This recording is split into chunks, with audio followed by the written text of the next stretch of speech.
উপস্থিত আমার প্রিয় চট্টগ্রাম এবং বাংলাদেশের বিভিন্ন জেলা থেকে আগত, পার্শ্ববর্তী দেশ থেকে আগত সম্মানিত ভাইয়েরা, পর্দার আড়ালের মা এবং বোনেরা, সুপ্রিয় সাংবাদিক বৃন্দ, আসসালামু আলাইকুম ওয়া রাহমাতুল্লাহি তাআলা ওয়া বারাকাতুহু। প্রিয় ভাই সব, এই পৃথিবী আল্লাহ সৃষ্টি করে, কুল কায়নাতকে সৃষ্টি করে যত দয়া করেছেন, সমস্ত দয়া একত্রিত করলে কোরআন নাজিল করে যে দয়া করেছেন তার সমান হবে না। সর্বশ্রেষ্ঠ দয়া হচ্ছে যে কোরআনের মতো একখানা কিতাব তিনি আমাদেরকে দান করেছেন। আমরা বলি সুবহানাল্লাহ। এবং এই কোরআন আল্লাহ নাজিল করেছেন, দিয়েছেন এই কারণে আল্লাহ তাআলা বলছেন, وعلى الله قصد السبيل ومنها جائر ولو شاء لهداكم أجمعين। আর সোজা রাস্তা বলে দেওয়ার দায়িত্ব আমি আল্লাহর। যেখানে রয়েছে অসংখ্য বাঁকা পথ, এই অসংখ্য বাঁকা পথ হচ্ছে মানুষের তৈরি করা মতবাদগুলি, সব হলো বাঁকা পথ। মানুষের তৈরি করা মতবাদগুলি সোজা পথ না বাঁকা পথ? এই বাঁকা পথ সমূহের মধ্যে সোজা পথ বলে দেওয়ার দায়িত্ব আল্লাহ তাআলা। তিনি নিজে বলছেন, এটা আমার দায়িত্ব, এটা আমি বলে দেব। আর তাই তিনি যুগে যুগে পেগম্বর প্রেরণ করেছেন এবং তাদের কাছে বাণী পাঠিয়েছেন, কিতাব দিয়েছেন। সর্বশেষ নবী এলেন আমাদের নবী, সর্বশ্রেষ্ঠ নবী, সর্বশেষ নবী, বিশ্ব নবী মুহাম্মদুর রাসূলুল্লাহ সাল্লাল্লাহু আলাইহি ওয়াসাল্লাম। আর তার কাছে শরীয়তকে, দ্বীনকে আল্লাহ তাআলা পূর্ণ করলেন, মোকাম্মেল করলেন, কমপ্লিট করলেন, কোরআন নাযিল করে দিলেন। সুবহানাল্লাহ। সেই জন্য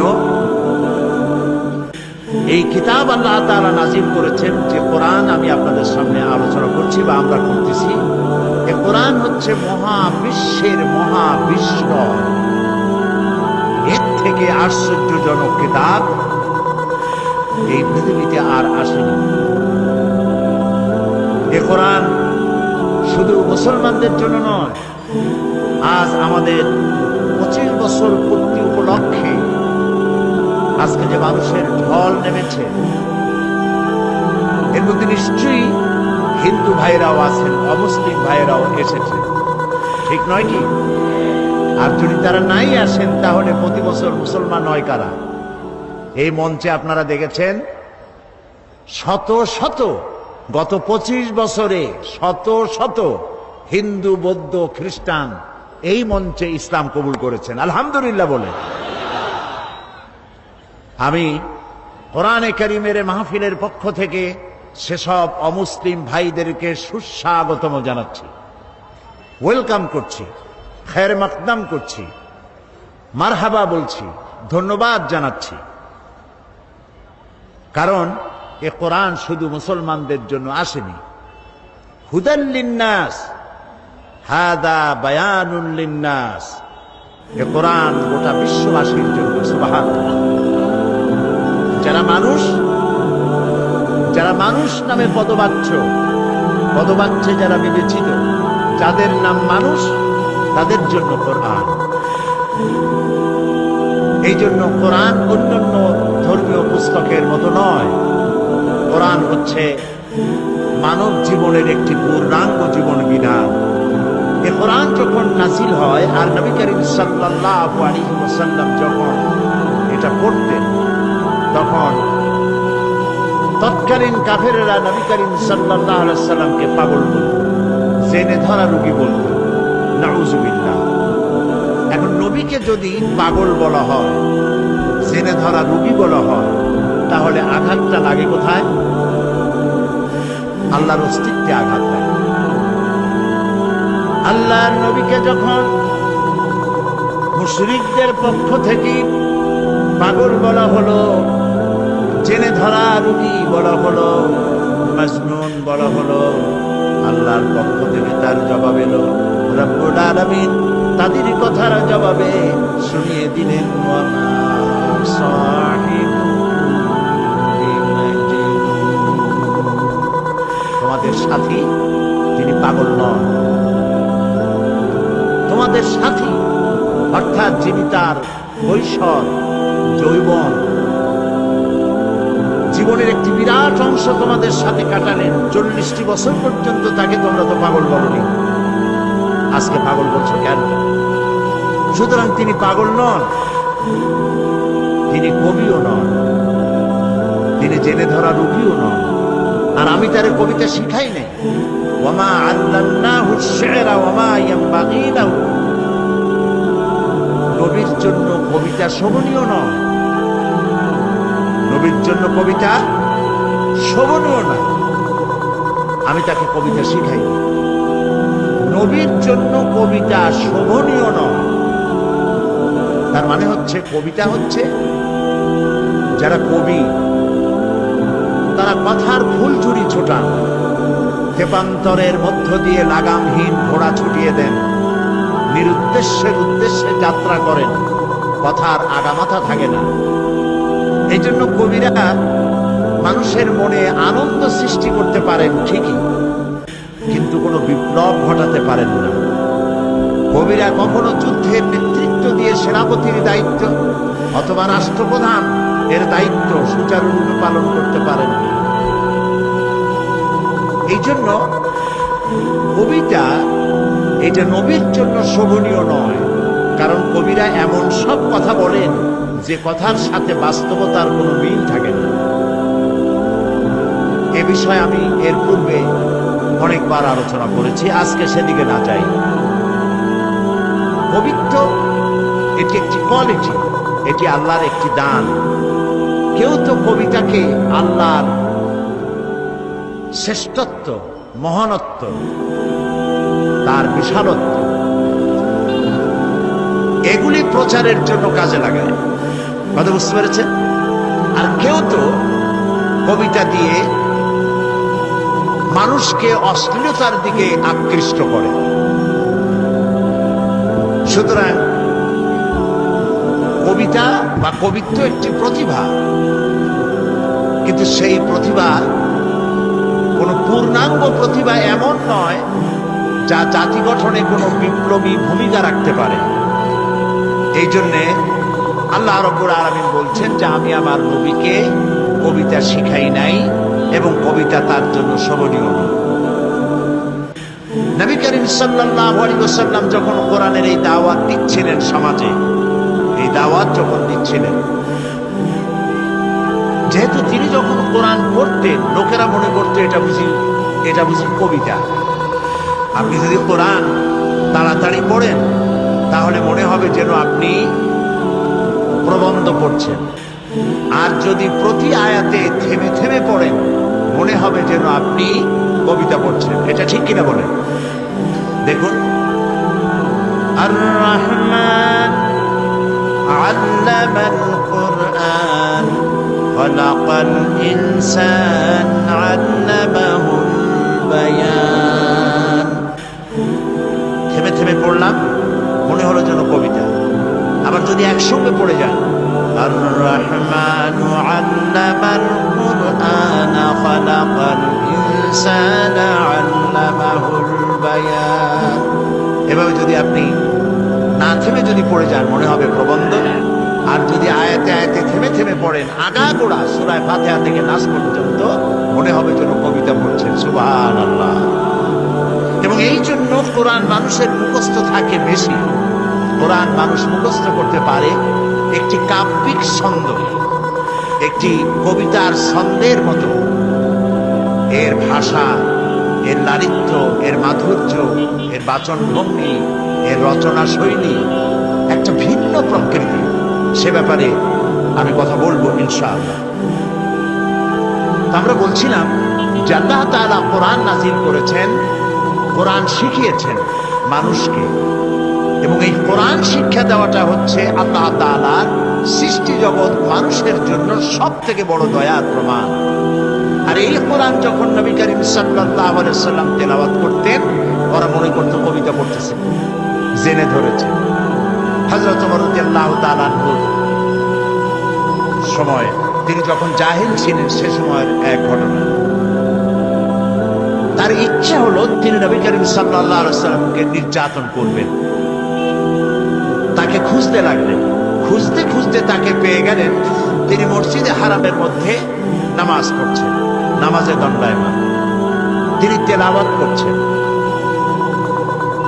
এখন হযরত ওমর ভাবলেন যে এখন তো নামাজ পড়তেছে, এখন কিছু করব না, নামাজটা শেষ হোক, তারপরে যেভাবে হয় আচ্ছা তরে মারধর করবো, নির্যাতন করবো।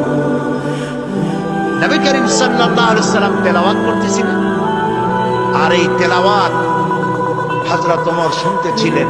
তার হৃদয়ের মধ্যে প্রতিটি আয়াত যেন প্রতিতে হচ্ছিল। তিনি অবাক হলেন, ভাবলেন মুহাম্মদ সাল্লাল্লাহু আলাইহি ওয়াসাল্লাম নিঃসন্দেহে তাকে কোনো জেদ এইসব কথা শিখিয়ে দেয়, নইলে যিনি জীবনেও লেখাপড়া করেন নাই, স্কুলে যান নাই, কলেজে যান নাই, পড়াশোনা করেন নাই, নাম লিখতে পারেন না, পড়তে জানেন না, নাম সই করতে পারেন না, এত সুন্দর করে বলেন কি করে? নিশ্চয়ই কোনো জেনে শিখায়। হযরত ওমর বলেন, আমি যখন এই চিন্তা করছি মনে মনে, জেনের শেখানো কথা হবে বোধ হয়, তখন তিনি নামাজের ভেতরে যা পড়লেন তাতে আমার মনে হলো যেন আমার কথার তিনি জবাব দিলেন। কি পড়লেন? হযরত ওমর যখন এই চিন্তা করতেছিলেন, নবীজি তার তেলাওয়াতের মধ্যে এক পর্যায়ে তিনি তেলাওয়াত করলেন, ইন্নাহু লাকাউলু রাসূলিন কারীম। নিশ্চয়ই এক বার্তাবাহকের বর্ণনা, এক সম্মানিত বার্তাবাহকের বর্ণনা। হযরত ওমর চিন্তা করলেন, আমি যে মনে করেছিলাম জেনের কথা, এটা তো তারই জবাব হলো, যেটা জেনের কথা নয়, এটা এক মহান বার্তাবাহকের বর্ণনা। তাহলে জেনের কথা যদি না হয়, তাহলে এটা তো ঠিক যে মুহাম্মদ সাল্লাল্লাহু আলাইহি ওয়াসাল্লাম ফাঁকে ফাঁকে তলে তলে নিজে কোন ফাঁকে যেন কবি হয়ে গেছে, নইলে মিলায় মিলায় বলেন কি করে? হযরত ওমর বলেন, আমি যখন মনে মনে ভাবলাম নবীজি কবি হয়ে গেছেন, মুহাম্মদ সাল্লাল্লাহু আলাইহি ওয়াসাল্লাম কবি হয়ে গেছেন, তখন তিনি নামাজের ভেতরে যা তেলাওয়াত করলেন, আমি বুঝলাম আমার কথার জবাব পেয়ে গেছি। তিনি পড়লেন, ওয়ামা হুয়া বিকাউলি শাইরিন কালিলাম মা তুমিনুন। না না, এটা কোনো কবির কথা নয়, তোমরা খুব কমই বিশ্বাস স্থাপন করে থাকো। হযরত ওমর মনে মনে ভাবলেন, মনে করেছিলাম কবি, কিন্তু কবি না, গণক। তা না হলে আমার মনের কথা বুঝতো কেমনে? হযরত ওমর যখন মনে মনে ভাবলেন মুহাম্মদ সাল্লাল্লাহু আলাইহি ওয়াসাল্লাম শুধু কবি নন, গণক হয়ে গেছেন, তিনি বলেন, এই চিন্তার সঙ্গে সঙ্গে তিনি পড়লেন, ওয়ালা বিকাউলি কাহিনিন কালিলাম মা তাযাক্কারুন। না না না, এটা কোনো গণকের কথা নয়, তোমরা খুব কমই উপদেশ গ্রহণ করে থাকো। হযরত ওমর বজ্রাহতের মতো হয়ে গেল। কি আশ্চর্য কথা! যা চিন্তা করি তার জবাব আসে নামাজের মধ্যে দিয়ে, একটি সাংঘাতিক। এটা জেনের কথা নয়, এটা কবির কথা নয়, এটা গণকের কথা নয়, তবে এটা কি? হযরত ওমর বলেন, আমি যখন মনে মনে ভাবলাম তবে এটা কি, অমনি জবাব এলো, তিনি নামাজের ভিতরে পড়লেন, তানজিলাম মির রাব্বিল আলামিন। এটি মহান আল্লাহ রাব্বুল আলামিনের বাণী, যিনি তামাম জাহানের পালনেওয়ালা রব, তার কাছ থেকে নাযিলকৃত এটি কিতাব। সুবহানাল্লাহ। হযরত ওমর বললেন, আমার মনে হলো যেন ইসলাম তার নিজস্ব আসন আমার কলিজার মধ্যে গেড়ে বসতেছে। প্রিয় ভাই সব, কোরআন নাযিল নাজিল হতে থাকলো। নবী করিম সাল্লাল্লাহু আলাইহি সাল্লাম মুখস্থ করতে লাগলেন, আর আল্লাহ তাআলা দুনিয়ার মানুষকে শুনিয়ে দিলেন এই যে কোরআন, এই সবটা আল্লাহর বাণী। জোরে সোরে একবার বলেন তো, এটা কার বাণী? মানুষের যেন কোনো সন্দেহ না থাকে, এই জন্য রব্বুল আলামিন বলছেন, ওয়া মা ইয়ানতিকু আনিল হাওয়া ইন হুয়া ইল্লা ওয়াহিয়ুন ইউহা। আমার নবী কোরআনের ব্যাপারে যা বলেন সব আমার নাযিলকৃত কথা, আমার ওহী তিনি বলেন, নিজের থেকে বানায়া তিনি কিছুই বলেন না। দুনিয়ার মানুষকে কোরআন সম্পর্কে রব্বুল আলামিন গ্যারান্টি দিলেন, ওয়ালাউ তাকাওয়ালা আলাইনা বা'দাল আকাওয়িল। আমার নবী যদি নিজের থেকে কোনো একটি কথা বানায়া আমার নামে কোরআনের ভিতরে যদি চালায় দিতেন, আমি আমার নবীর ডান হাতকে চেপে ধরতাম, আর আমার নবীর কণ্ঠ নালীকে আমি আল্লাহ কেটে ফেলে দিতাম। একটি কথাও তিনি নিজের থেকে এর মধ্যে ঢুকান নাই। এর মধ্যে যত কথা, সব কথাগুলি কার? সবাই বলুন, আল্লাহ তাআলার বাণী দিয়ে ভরা। আল্লাহ তাআলা বলছেন, এর উপর থেকে, এর নিচের থেকে, এর ডান দিক থেকে, এর বাম দিক থেকে শয়তানের বাতিলের প্রবেশের কোনো অধিকার নাই। মানুষের যেন কোনো সন্দেহ না থাকে, এই জন্য রব্বুল আলামিন বলছেন, ওয়া মা ইয়ানতিকু আনিল হাওয়া ইন হুয়া ইল্লা ওয়াহিয়ুন ইউহা। আমার নবী কোরআনের ব্যাপারে যা বলেন সব আমার নাযিলকৃত কথা, আমার ওহী তিনি বলেন, নিজের থেকে বানায়া তিনি কিছুই বলেন না। দুনিয়ার মানুষকে কোরআন সম্পর্কে রব্বুল আলামিন গ্যারান্টি দিলেন, ওয়ালাউ তাকাওয়ালা আলাইনা বা'দাল আকাওয়িল। আমার নবী যদি নিজের থেকে কোনো একটি কথা বানায়া আমার নামে কোরআনের ভিতরে যদি চালায় দিতেন, আমি আমার নবীর ডান হাতকে চেপে ধরতাম, আর আমার নবীর কণ্ঠ নালীকে আমি আল্লাহ কেটে ফেলে দিতাম। একটি কথাও তিনি নিজের থেকে এর মধ্যে ঢুকান নাই। এর মধ্যে যত কথা, সব কথাগুলি কার? সবাই বলুন, আল্লাহ তাআলার বাণী দিয়ে ভরা। আল্লাহ তাআলা বলছেন, এর উপর থেকে, এর নিচের থেকে, এর ডান দিক থেকে, এর বাম দিক থেকে শয়তানের বাতিলের প্রবেশের কোনো অধিকার নাই। এটিকে হেফাজত করেছেন স্বয়ং আল্লাহ রাব্বুল আলামিন। কে হেফাজত করেছেন? আল্লাহ তাআলা নিজেই। এই জন্য কোরআন আল্লাহ নাজিল করেছেন, এই নাজিল করার জন্য একজন বিশ্বস্ত ফেরেশতাকে ব্যবহার করেন।